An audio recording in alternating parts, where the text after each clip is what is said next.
President Trump addressed CPAC over the weekend. This was his first public appearance since leaving the White House. And President Trump took on rumors head on that he was going to start a new political party to challenge the Republican Party. Trump said that was a bunch of fake news. He doesn't need to start a new party because he already runs one of the major parties in this country. We will do what we've done right from the beginning, which is to win. We're not starting new parties. You know, they kept saying, he's going to start a brand new party. We have the Republican Party. It's going to unite and be stronger than ever before. I am not starting a new party. That was fake news. Fake news, no. Wouldn't that be brilliant? Let's start a new party and let's divide our vote so that you can never win. No, we're not interested in that. No, they're not interested in that whatsoever in the Trump world because, as the CPAC straw poll shows, Trump is still dominating the Republican Party. I'm Michael Knowles. This is The Michael Knowles Show.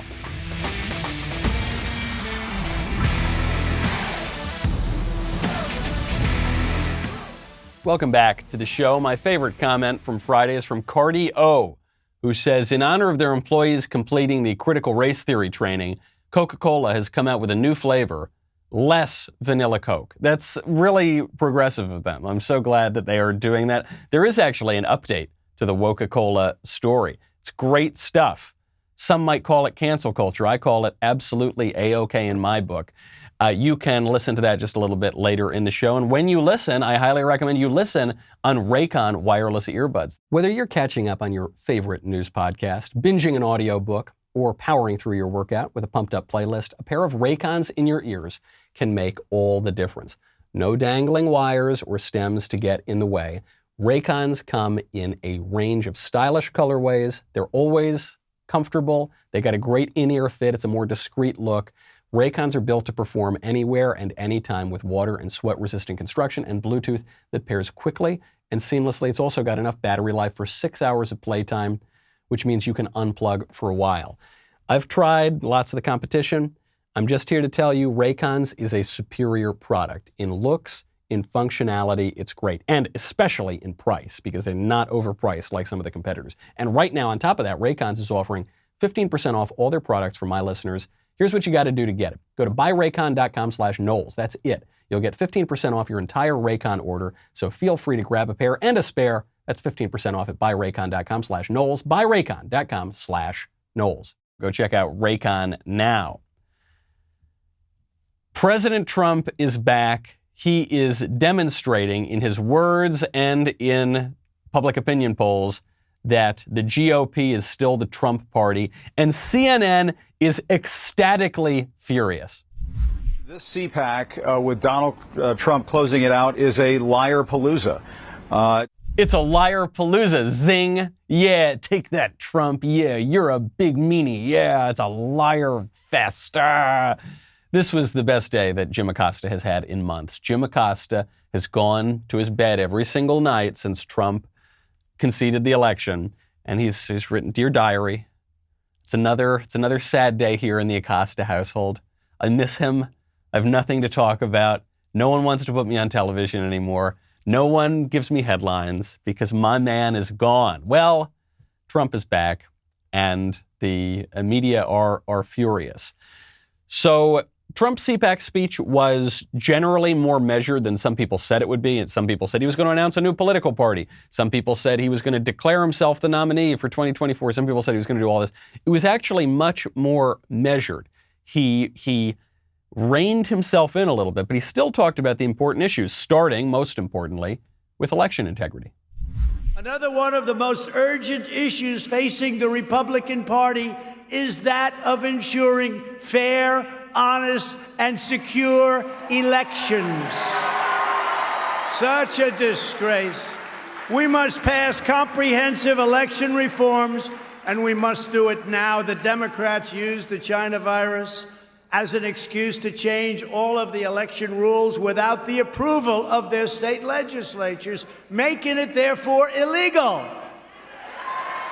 It had a massive impact on the election. Again, you have to go to the legislatures to get these approvals. This alone would have easily changed the outcome of the election at levels that you wouldn't have even believed. Now, people are going to be very upset. Trump, he's pushing a lie about the election. Show me the lie. Where's the lie? The Democratic election officials exploited the China virus to upend the election systems in the weeks and months before the election, often without the approval of state legislatures, in some cases in direct violation of the state constitutions. So show me the lie. I don't see a lie there. But then notice what Trump says. He doesn't say, and that's why we actually won the election and Biden 100% actually lost. He didn't say that. He said it had a massive impact on the election, which is true. You can at least say, even if you think that the whole rigging of the election systems was illegitimate and terrible, you still can't say with 100% certainty, Trump won the election, and the votes that were fraudulent were enough to sway the election. No one actually can say that. People might have a hunch, they might have an intuition, but you can't. But you certainly can say that these election rules were upended in the days and months right before the election, and this did have an impact on the election. Of course you can say that. So Trump holds himself there. To me, what this means is Trump does not want to go out with a, huge bang. He doesn't want to go out, with fireworks. He wants to remain in the game, and he's willing to play in a certain sense by the rules so that he can have a big influence in 2022 and who knows, maybe 2024. Trump also, we'll get to 2024 in a second, in terms of 2022, he named names. He went after the squishy Republicans who he feels are not standing up for what the Republican base wants. He didn't back off that. This is another reason. He's not just playing nice and trying to have a nice legacy here. He is calling out the people that he wants to boot out of office as soon as he can. Now more than ever is the time for tough, strong, and energetic Republican leaders who have spines of steel. We need strong leadership. Top establishment Republicans in Washington should be spending their energy in opposing Biden, Pelosi, Schumer, and the Democrats. I've said to some of them, I said, during the Obama years and now during Biden, if you spent the same energy on attacking them, you'd actually be successful, as you do on attacking me in many cases. The Democrats don't have grandstanders like Mitt Romney, Little Ben Sass, Richard Burr, Bill Cassidy, Susan Collins, Lisa Murkowski, Pat Toomey, David Valadao, and of course the warmonger, a person that loves seeing our troops fighting, Liz Cheney. How about that? The good news is, in her state, she's been censured, and in her state, her poll numbers have dropped faster than any human being I've ever seen. This is Donald Trump's party. I say that not just as someone who likes Trump. When I say this is Donald Trump's party, I'm sort of pleased that I can say that. But even people who hate Trump's guts, even Romney and Liz Cheney and all the rest of them, have to admit this is Trump's party. Mitt Romney did admit it the other day. He said, I, Mitt Romney, represent a very small sliver of the Republican Party. Donald Trump would win the nomination in a landslide if he ran.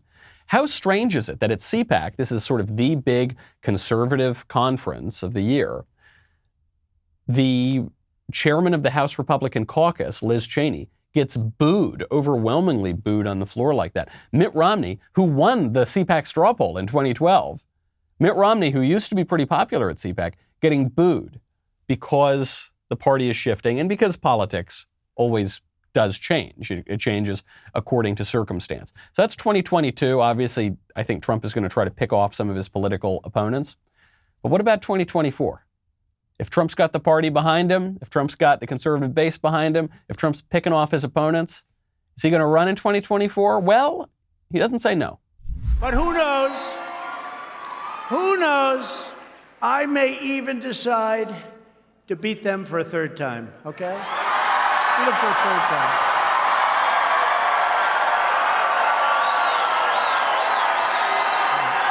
True.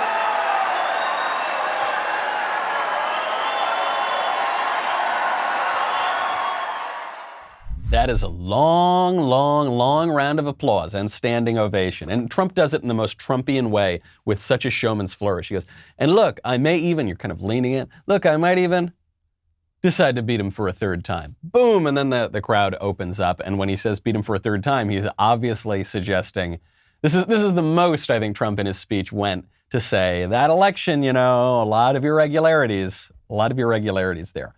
The CPAC straw poll is pretty interesting because in terms of the candidates, Trump wins, he walks away with it. He got the majority of votes. In a field of Trump, DeSantis, Noem, Haley, Pompeo, Trump gets 55% in the CPAC straw poll. So even if all those other candidates were just one other candidate, Trump still wins.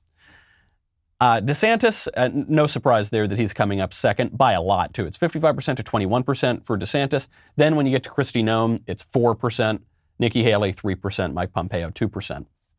Not really surprising numbers. When you take a look at the straw poll without Trump, so let's say Trump decides not to run, Ron DeSantis still crushing it. He's got 43% up there.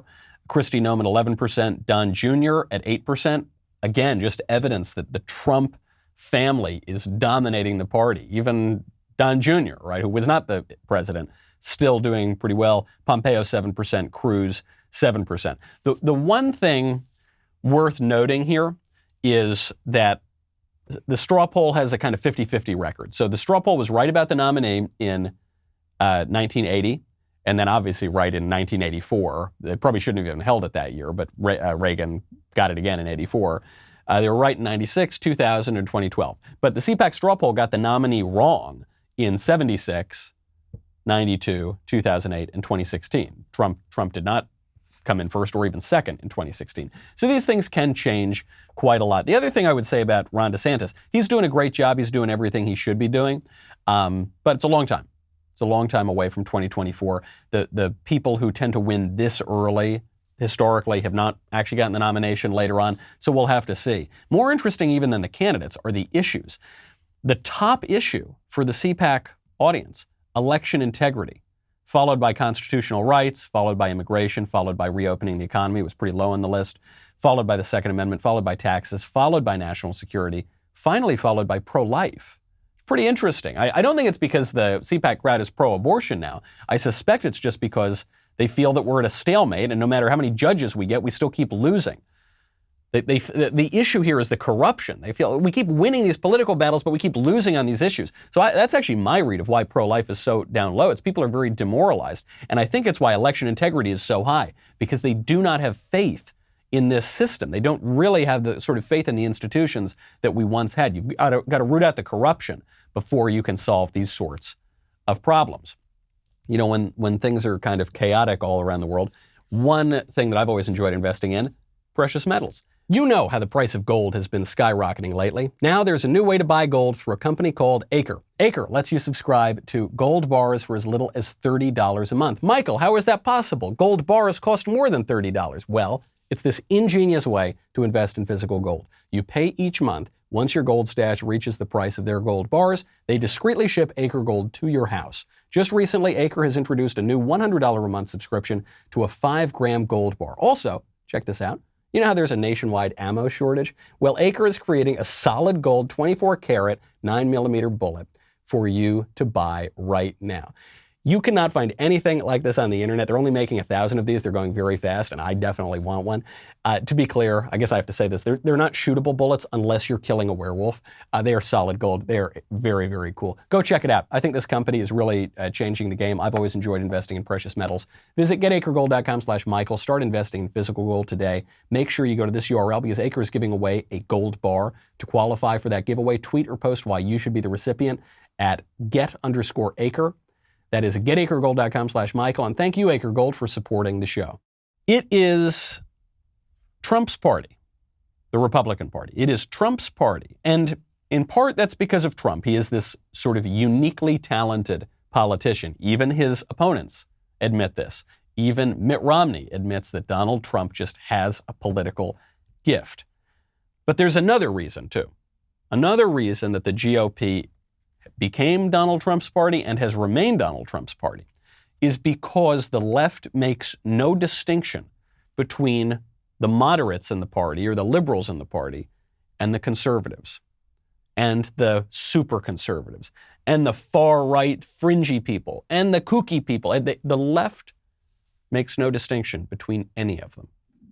A classic example of this, Congressman Marie Newman. Congressman Marie Newman is a Democrat, and she has made transgender ideology one of her central issues.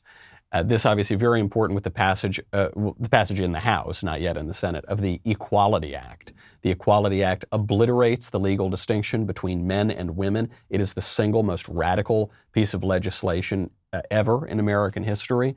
It not only would sort of upend American society, it also removes specifically legal protections for women to have, for instance, their own sports leagues, to have their own bathrooms, their own changing rooms. That goes away with the Equality Act.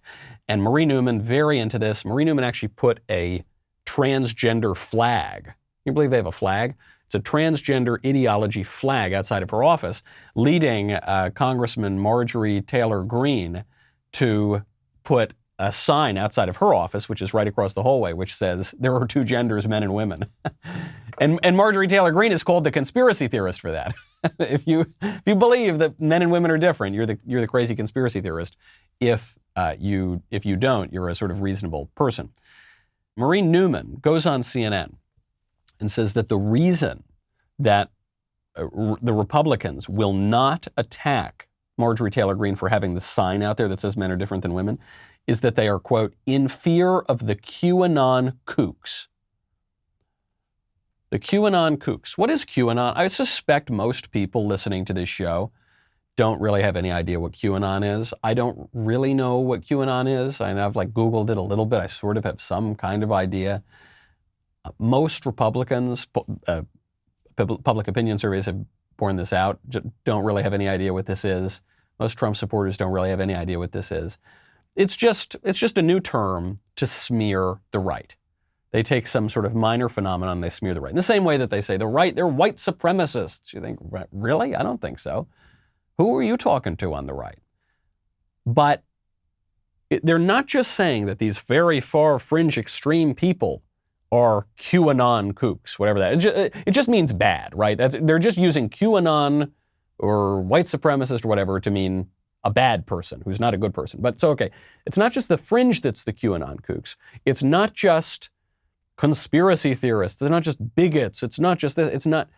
It's not even just Trump supporters. It's not even just conservatives. It's not even just the Republican Party. It's anybody who believes that men and women are different. Can you imagine that? That is how broadly the Democrats are painting this. And so in that world, when everybody is being lumped in and called the worst possible names, you need a tough guy. You need someone with spines of steel, like Donald Trump says. And so I think Republicans and conservatives are willing to make some concessions. Yeah, the tweets are a little mean or whatever. Yeah, he sometimes speaks out of turn. Yeah, he sometimes says things that are slight exaggerations. Yeah, whatever. If you're in a world where the Democrats are trying to utterly delegitimize anyone, not just even half the country, but people who think men and women are different, right? You're talking now about the majority of the country, I should hope. If you're in that world where common sense is not politically permissible, you need a tough guy. You need a guy with spines of steel. So the right does seem a little bit divided right now between kind of the Trump faction and call it the Romney faction or the more squishy faction. It seems a little bit divided. Trump still has control of it for now, but there's a lot of acrimony. Democrats are seeming divided now as well. I actually don't think they are divided, but they give the appearance of it. And I think actually Republicans have a lot to learn from this. Case in point, Andrew Cuomo. Andrew, we call him Governor Quovid in New York. You know, that leadership genius from COVID-19.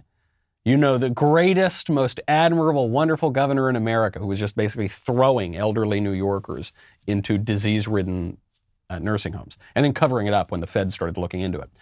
So Andrew Cuomo, separate from his actual scandal, which is the COVID stuff, he is being accused of sexual harassment. And it's all sort of vague, but there was one woman who came out and said, yeah, a while ago, Cuomo tried to kiss me at a meeting or something. Now, a second woman is accusing him of sexual harassment. Charlotte Bennett worked as an assistant of his, and then she left in November.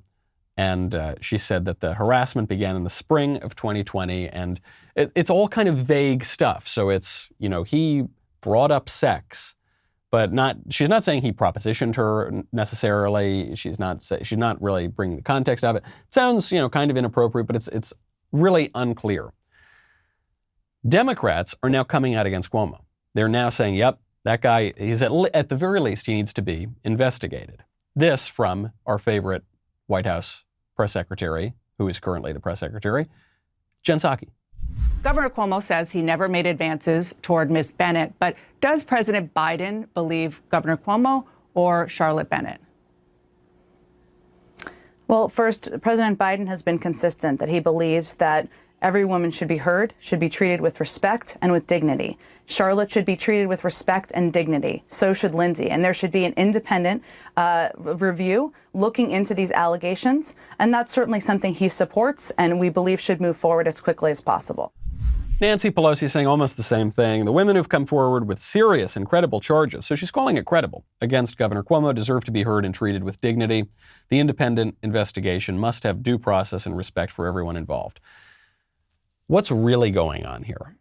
I don't think that Democrats have finally gotten a conscience on the sexual harassment claims or anything like that. I think what's really going on is that there were claims like this before against Andrew Cuomo, and they completely ignored them, and they actually promoted him, and they had him speak at their conference, and they said he was the greatest leader on COVID-19.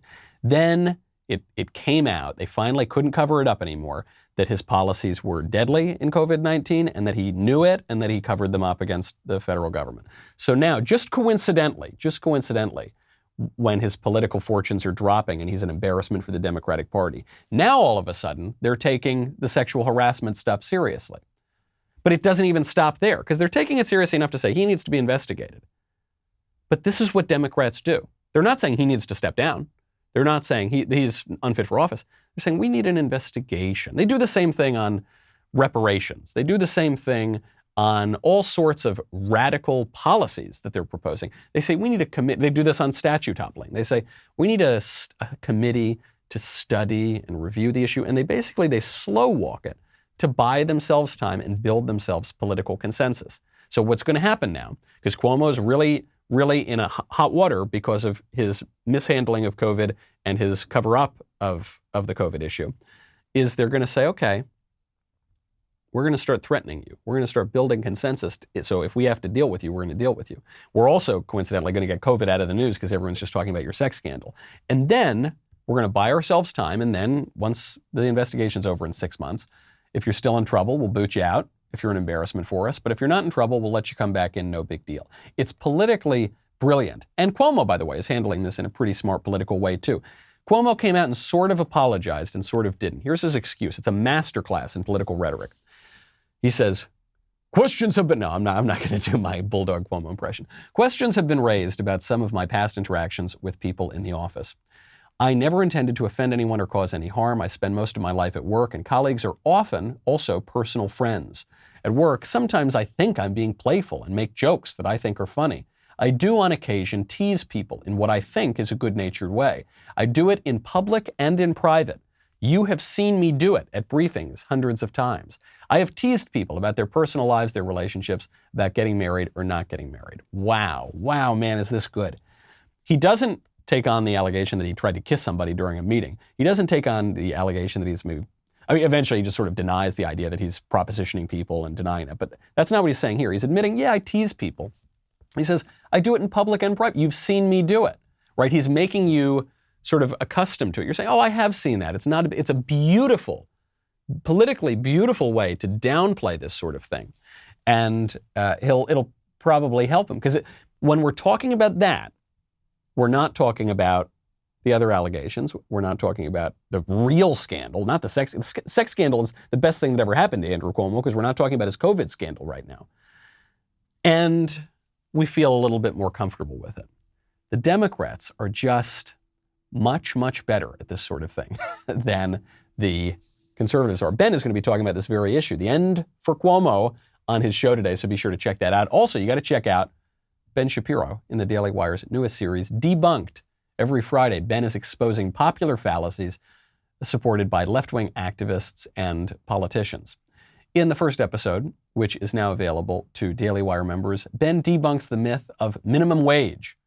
I got to go check that out. The myth of minimum wage. Debunked is also available exclusively to Daily Wire members, so go to dailywire.com/subscribe. Use code DEBUNKED to get 25% off your new membership. And stay tuned for this Friday's episode where Ben will break down unions. That is code DEBUNKED for 25% off. We'll be right back with a lot more.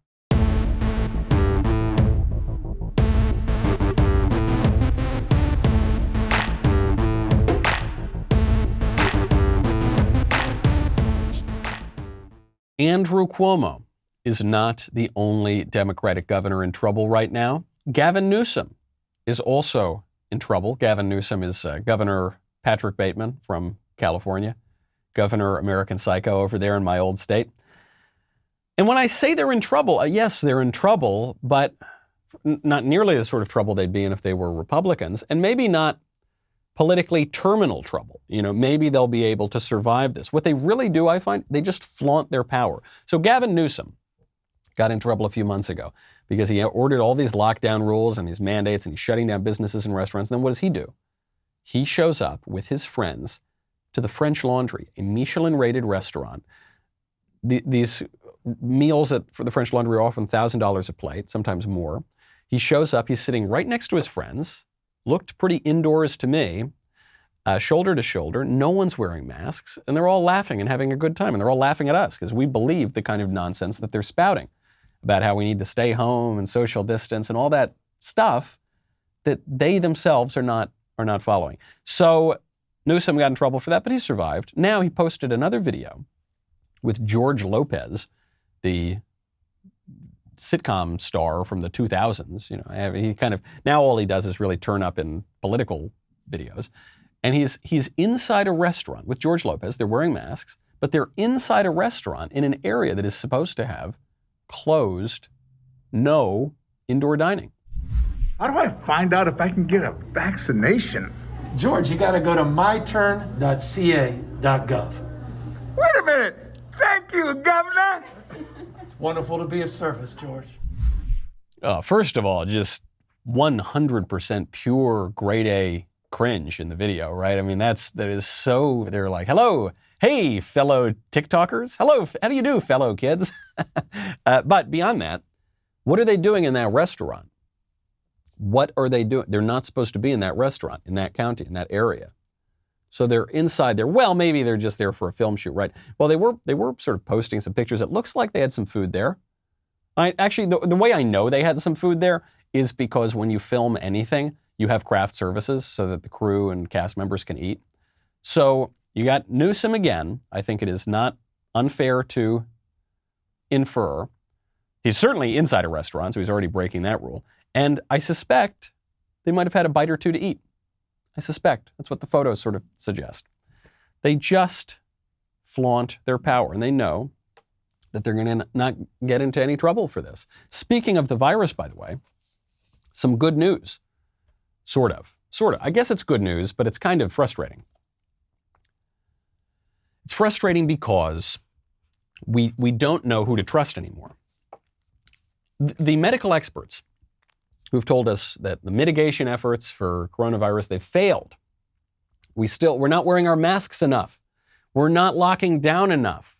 We're not social distancing enough. That's why the virus is spreading. That's why we got to keep locking down. If only you rubes had locked down for 2 weeks, we would have slowed the spread in 15 days. Now we're going on 350 days. So they tell us none of that works. But then we're also told the flu has basically disappeared. Flu season peaks between December and February. The CDC estimates that flu causes up to 45 million illnesses each year, up to 810,000 hospitalizations, and up to 61,000 deaths. How many flu cases? I'm not talking about deaths. I'm not talking about hospitalizations. I'm talking about cases. Normally 45 million illnesses. How many cases do you think have been reported from the flu this year? 925.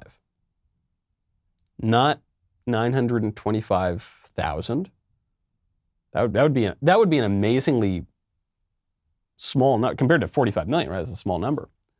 Not 925 million. 925 cases of the flu, according to Johns Hopkins. The flu has basically been eradicated this year. How did this happen? Either there is widespread misdiagnosis of things maybe that were flu and they're diagnosed as COVID, maybe they're COVID, they're diagnosed as flu, maybe they're, who knows? So that's one, and now that's a big claim. I'm not saying there's evidence for that claim. Or you can say that the mitigation, this is what the left is saying. They're saying the mitigation measures that we put in place for COVID stopped the spread of the flu. So no surprise here. Of course we got rid of the flu because we're all washing our hands and wearing the stupid masks and we're all social distancing, to use the Orwellian phrase, and that's why there's no flu. Okay, that would make sense, except at the same time that you're telling me that all the mitigation measures stop the flu, you're telling me that they utterly failed to stop the coronavirus. So which is it? Are they really, I guess they could be different. It seems to me kind of incoherent.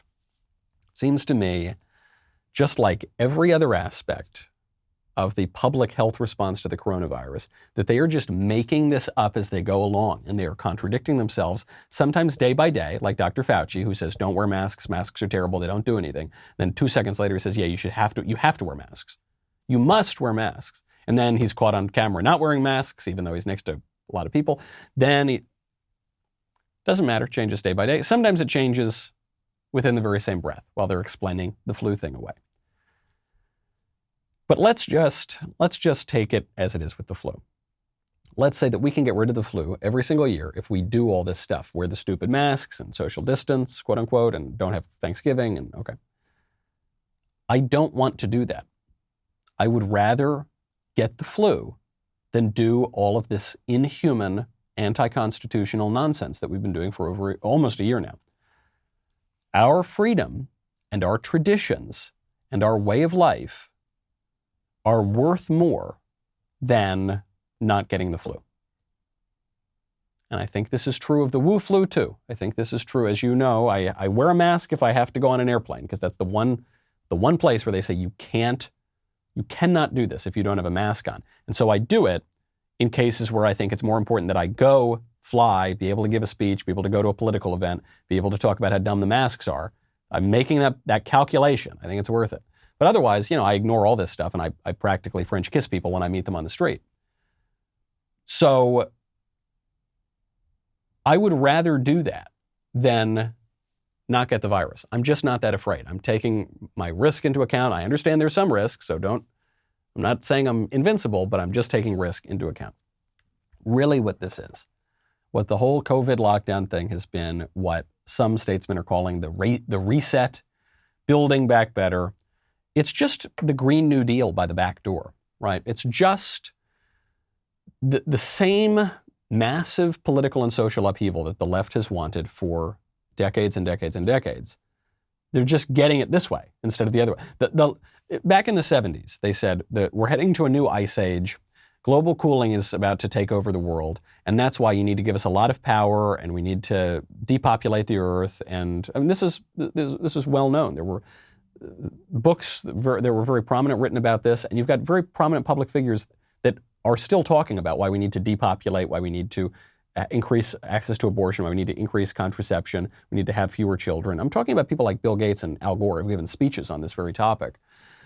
So in the 70s, they said it's because of global cooling. Then, like 5 seconds later, they said, no, it's actually because of global warming. And you say, oh, good. Well, it sounds like cooling's not a big issue now. We're all good, right? They said, no, we have to do all the same stuff that we asked for before. Much more government power, much less control of private property, have fewer children, live less, do less. You say, wait, you're telling me that for the opposite problem, we have the exact same slate of solutions. They say, yes. Then, when the warming kind of peters out for a little bit, they say, okay, it's actually climate change. Say, climate's always changing. Yeah, well, it's climate change. Anyway, you got to do all that same stuff. Say, okay, well, it seems a little strange to me. Then they say, yeah, and actually, since you're not going to give us the Green New Deal, and people don't really care about the global warming stuff and they're not afraid of the sun monster, it's actually the virus. Yeah, there's a virus, and that's why you got to give us all the same stuff. We have to much more government control over the economy, and we need to rebuild lots of edifices in this country, and we can't have that many kids, and we got, all the same stuff. Massive redistribution of wealth. You say, hold on. I could sort of follow when you said it was one weather problem and another weather problem, and you give me the same answer. But how come now it's a virus and you're giving me the same slate of answers? The reason for this is that these extremely progressive policies are part of an entire politico-religious worldview. This worldview was summed up by no less an intellect last night than Mark Ruffalo at the Zoom Golden Globe Awards. I did not know that the Golden Globe Awards were going on until I saw this stupid Mark Ruffalo headline trending. They didn't really hold the Golden Globes. This actually was just on Zoom. These people just zoomed in from their homes and accepted the award on a little tiny screen. How pathetic is that? And Ruffalo, one of the most insufferable people in Hollywood, decided to use his acceptance to give a theological diatribe about our filial relationship to the earth. We have a dying mother, just like the mother in our story. She's Mother Earth. And we must come to balance with her and honor her. And she'll heal too. So let's be courageous together, guys. And let's turn the page on the cruel past of this nation. The good news is inclusion and justice and care for Mother Earth is breaking out everywhere. The godly light of decency is breaking through the hideous, dark storm we've been living through. We are all in this together. We are the ones we've been waiting for. So let's do this now. I love you. Oh, where to begin? First of all, our mother, the earth. The earth is not my mother. The earth is a rock floating in space that I like very much. I love the earth. I think it's great. It provides a very nice home for me. The earth is not my mother. When people say the earth is our mother, they are espousing a religious point of view. Just as I might say that my mother is the Holy Church. Just as I might say in another sense that my mother is Mary, the mother of God. Just as I might say that, so too some crazy lib might say that the earth is our mother. If the earth is our mother, we have a filial responsibility to her. And on the other side of that, if we are the children of the earth, then we're just kind of like dirt, right? That's kind of all we are. We don't really have the higher spiritual faculties that, say, Christianity or even other theistic religions would put on us. But the religious way he's talking is even more explicit. He keeps coming back to this. He says, the good news is inclusion and diversity. The good news is the gospel, okay? When people who don't have this kooky lib religion, when people who are Christians say, the good news is, what's the good news? The good news is that the earth, I'm not the child of a rock, that I'm actually a child of God. I'm a man made in the image of God. God sends his only begotten son, Christ, to die for us. And we can be part of the body of Christ, and Christ can live in us and redeem mankind if we accept him through faith and we sort of understand this kind of, or we grant this kind of worldview, this relationship of us to the Son of God, who is God in the triune God, in the Godhead, and therefore we have a special relationship to creation and to the Creator. Okay, right? That's one version of the good news if you're a Christian. But if you don't believe any of that stuff, then what is the good news is diversity and equity and inclusion, which is treated as a religion. There's something really spooky, though. I do need to touch on this. There's a very famous priest by the name of Father James Martin. He's a Jesuit who is known for making statements that people widely interpret to be heretical. But he's very, very popular, especially with liberals. I think he spoke at the Democratic National Convention. I know he's friends with very high-profile liberals, and it would seem to me, from my position in the laity, seems to often contradict or at least scandalize and confuse important aspects of the faith. So Father James Martin posted yesterday, quote, "Preaching for the second Sunday of Lent, Vicky McBride reflects on everything that changed last Lent and offers a reflection on allowing God to reveal herself to us. So, for as progressive as Father Martin is, he seems not to respect God's preferred pronouns. God is pretty clear about which pronouns he prefers. You know, the Our Father, for instance, the incarnation of the second person of the Trinity as a man named Jesus. It's pretty clear to me that God uses, and the Bible is replete with other examples of this. And a very famous priest is now referring to God as her. And he's now, to sort of justify it, he's invoking some sort of mystical visions of people like Julian of Norwich or some other people. But James Martin is going much, much further.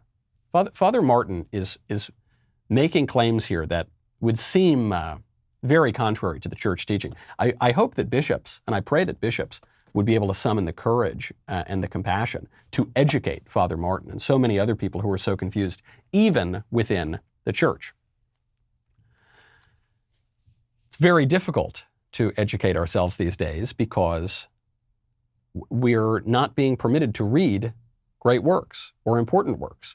We know that in classrooms, great books are being removed from the classroom. They're being removed from curricula, either because they're politically incorrect or because they were written by that dread character, the dead white man. And so instead, we're getting kind of lower quality modern books pushing ridiculous theories. But it's not just in the classroom. Amazon is banning books. Now, we know that they were banning our friend Ryan T. Anderson's book, When Harry Became Sally. Great title. The reason they did this, and they've now sort of admitted it, is they've removed an exception for books. They would remove politically incorrect objects from Amazon in the past, especially when a scandal would come up, but they kept books there. They didn't want to be seen as banning books. Now they're doing that. They're not going to sell. They say, quote, "We won't sell certain content, including content that we determine is hate speech, promotes the abuse or sexual exploitation of children, contains pornography, glorifies rape or pedophilia, advocates terrorism, or other material that we deem inappropriate or offensive." All you need to pay attention to here, though, is the hate speech part, because that's going to be used. It is being used specifically to target perfectly anodyne conservative books. I have a book coming out in June. It is currently listed on Amazon. It's called Speechless: Controlling Words, Controlling Minds. If they got rid of Ryan Anderson's book, they will get rid of my book. There is no logical reason why they wouldn't if they're willing to get rid of Anderson's book. So I would encourage you to pre-order it now while you still can. I'm not saying this just to sell books, though I'd like to do that. I'm saying this because I would like this book to get out there. I think it actually takes on this very issue, and I do suspect it's going to be suppressed by the big tech companies. So anyway, just a quick plug to order it while you still can. It's obviously not evenly applied. You can still order Mein Kampf on Amazon right now. You can order books by Hitler, but you can't order mainstream American conservative books. The reason for this is that Mein Kampf doesn't pose any problem to the dominant liberal regime in America. Nobody is going out and have like 3 people. No huge number of people are going out buying Mein Kampf and reading it and saying, "Oh yes, now I'm going to transform my views and become a Nazi." Generally speaking, the people who are reading Mein Kampf are reading it for historical and scholarly purposes, makes sense.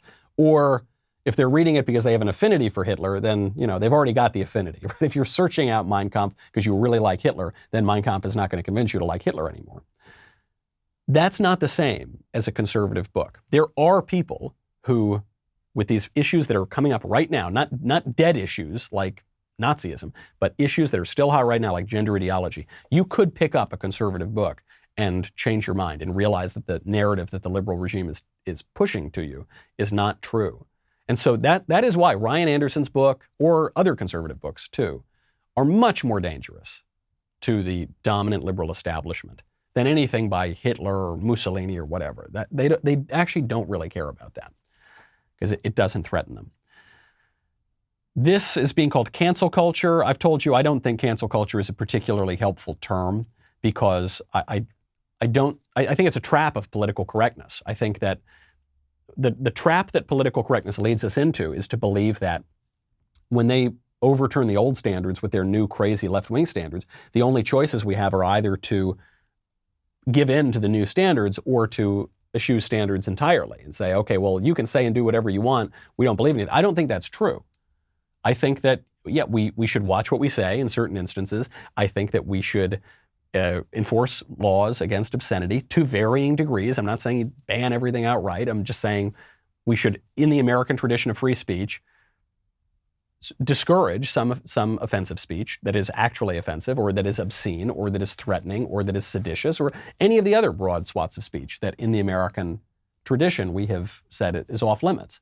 I think the only way that we're actually going to beat political correctness is by recognizing that it's not a battle between free speech and censorship, as the left wants to trick us into believing it is. Because then either way, the left wins, right? Because if we give in or we eschew standards entirely, either way, the left gets to obliterate the old standards. What we need to realize is political correctness is actually, instead of a battle between free speech and censorship, it's a battle between two competing sets of standards, the old moral codes and the new speech codes. And we need to defend our substantive moral vision. So I don't really use this term cancel culture. And I'll give you an example of how cancel culture, though it's not, I don't really use it, cancel culture can be a good thing if it supports a conservative view. An example of this is LinkedIn. LinkedIn was hosting that Coca-Cola Be Less White employee diversity training thing. Remember that? So Coca-Cola was accused of themselves putting out this training. What they actually did was they trained their employees to access this other platform, which was on LinkedIn, which included a training by Robin DiAngelo, which said, you need to be less white. I think that's bad. I think that's wrong. And I think they should get rid of it. And I don't think that Coca-Cola employees should watch that.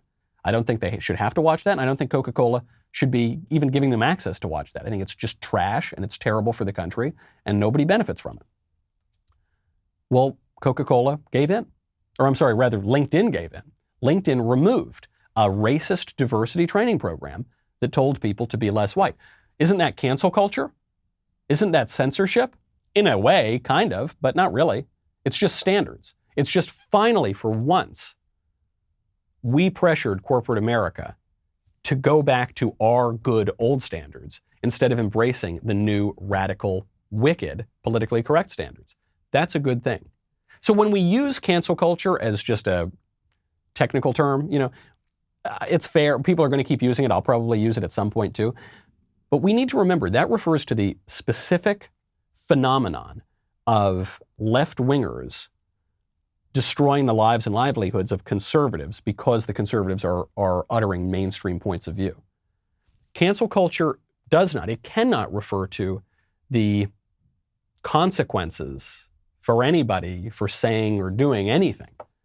Because conservatives traditionally, and I think still do, believe that there ought to be consequences for saying and doing certain things. Nobody thinks that if you wear the swastika at your water cooler and start screaming Sig Heil in the office, that you're somehow entitled to a job. Well, likewise, nobody thinks that we need to support these vicious, bigoted, racist trainings that say be less white on LinkedIn. No way. Need to grow a spine. We need to offer a substantive moral vision. And I think if CPAC showed us anything, it's that the GOP is still clamoring for that. Who can give it to them? What's it going to look like in 2022 and 2024? We'll have to wait and see. I'm Michael Knowles. This is The Michael Knowles Show. See you tomorrow.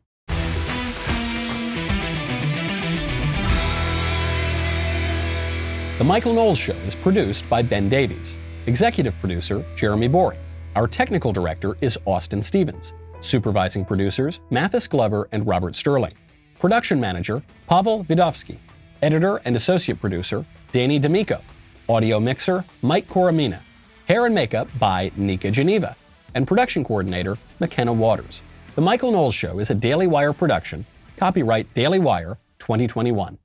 On The Matt Walsh Show, we talk about the things that matter, real issues that affect you, your family, our country, not just politics, but culture, faith, current events, all the fundamentals. If they matter to you, come check out the show.